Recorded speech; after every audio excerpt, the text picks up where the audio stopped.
அனைவருக்கும் வணக்கம். Welcome to Abi's recipe. இன்றைக்கி kids lunch box day 51 school லஞ்சுக்கு நான் என்ன பேக் பண்ணி கொடுத்ததுன்னு உங்க கூட ஷேர் பண்ணியிருக்கேன். இன்றைக்கி சாப்பாடு தாளிக்கிறதுக்கு வந்து பார்த்திங்க அப்படின்னா ஒரு கடாயில் எண்ணெய் ஊற்றிட்டேன்.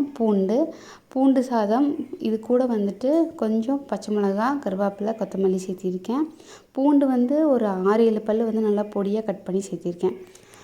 ஸோ நல்லாயிருக்கும், டேஸ்ட் நல்லாயிருக்கும். குழந்தைங்க வந்து பூண்டை வந்து வேண்டான்னு சொல்ல மாட்டாங்க. உப்பு சேர்த்திக்கலாம். இது கூட வந்துட்டு நான் கருப்பு எள் இருக்குது இல்லையா, அதையும் வந்து இது கூடயே சேர்த்திருக்கேன். நல்லா நம்மளுக்கு அதில் நிறைய கால்சியம் இருக்குது. ஸோ அதனால் கருப்பு எள் அப்படியே இதில் ரோஸ்ட் ஆனாலே போதும். அது எல்லாமே வந்து தனித்தனியாக பொரிய ஆரம்பிக்கும். இது கூட வந்துட்டு ஒரு காய் சேர்த்திக்கலான்னு சொல்லிட்டு நான் கேரட்டை வந்து திருவி வச்சுருக்கேன். ஸோ அதையும் சேர்த்திருக்கேன். இது நல்லா இப்போ வதக்கிக்கலாம். உப்பு இது எல்லாமே வந்து இதில் சேர்த்திருக்கணும். கேரட் நல்லா வெந்துடணும். அது வரைக்கும் நீங்கள் லைட்டாக வதக்குனீங்கன்னா போதும். இப்போ நல்லா வெந்ததுக்கப்புறமா நம்ம வேக வச்சுருக்கிற சாப்பாடை வந்து இதில் போட்டு நல்லா மிக்ஸ் பண்ணிடலாம். லன்ச் பாக்ஸுக்கு ரொம்பவுமே நல்லாயிருக்கும். ஸோ ரொம்ப ஹெல்த்தியும் கூட. நம்ம பூண்டு, எள், அப்புறம் கேரட் இது எல்லாமே சேர்த்திருக்கோம்.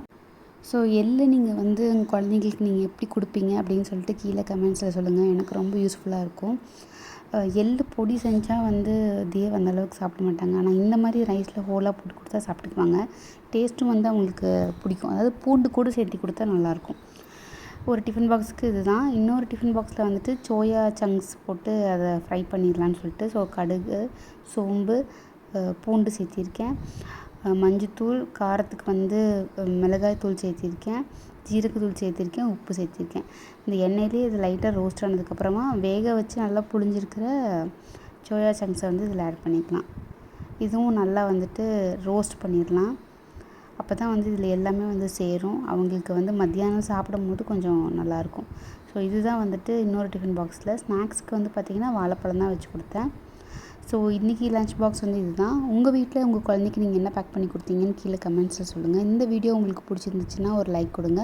மறக்காம நம்ம சேனலுக்கு சப்ஸ்கிரைப் பண்ணுங்கள். பக்கத்தில் இருக்கிற பெல் பட்டனையும் ப்ரெஸ் பண்ணியிருக்கேன். அப்போ தான் இப்போலாம் வீடியோஸ் போட்டோன்னா உங்களுக்கு நோட்டிஃபிகேஷன் வரும். Stay healthy, be happy. Thank you.